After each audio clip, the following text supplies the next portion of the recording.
You've probably heard the phrase Faustian bargain, right? That classic story of selling your soul to the devil for some amazing prize. It's everywhere. But here's the thing. The version we all kind of know, the one with a deep, complicated hero, is a total reinvention. So today, we're going to unmask the story's original blueprint. Seriously, what if the Faust you picture in your head, the guy wrestling with his inner demons, what if that's not the real story at all? What if the original was something much, much simpler, and honestly, a lot more terrifying? The legend has a history, and believe me, it starts in a very different place than you think. So here's how we're going to break it down. First, we'll look at what that original bargain actually was. Then, we'll dive into why it was really a blueprint for damnation. After that, we'll jump forward to see how Goethe turned everything on its head with his striving scholar. Look at the tragic human cost of all that ambition. And finally, we'll see why that original blueprint still matters so much today. Okay, so to really get where this whole legend ends up, we have to go right back to the beginning, because that idea of a deal with the devil, yeah, that's just scratching the surface. Our main source, our ground zero, is this book, the German Faust book, from way back in 1587. You can think of it as the foundational text. It is the original blueprint.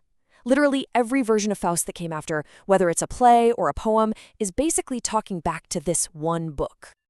And you know, the Faust book wasn't exactly subtle. It was written with a very clear, very purposeful goal in mind. See, this original version was what you'd call an unambiguous cautionary tale.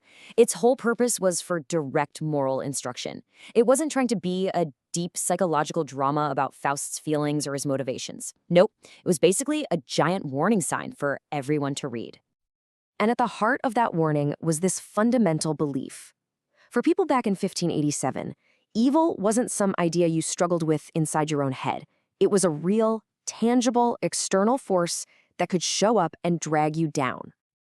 And that meant the devil wasn't some witty, charming trickster trying to debate you. No way. In this story, he was a literal monster, a terrifying physical creature that was the embodiment of that external evil. There was zero ambiguity.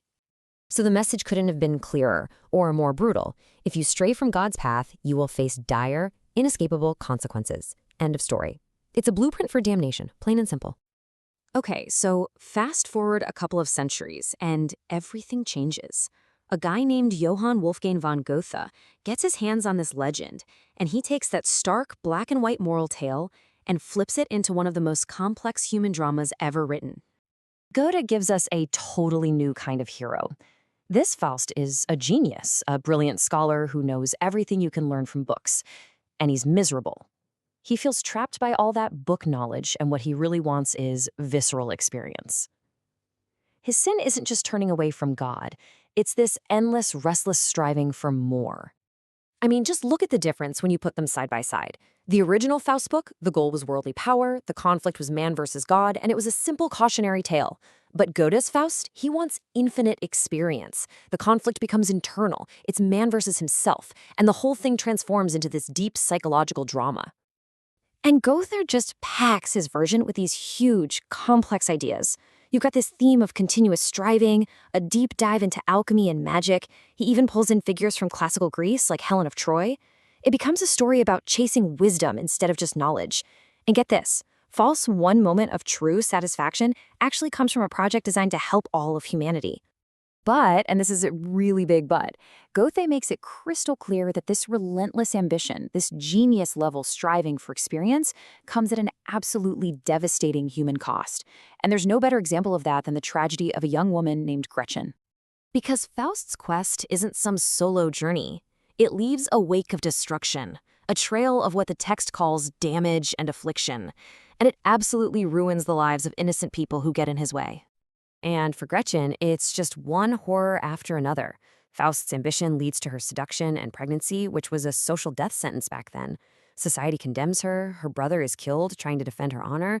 In total despair, she kills her own child and is thrown in prison. It is an unbelievably cruel and tragic story.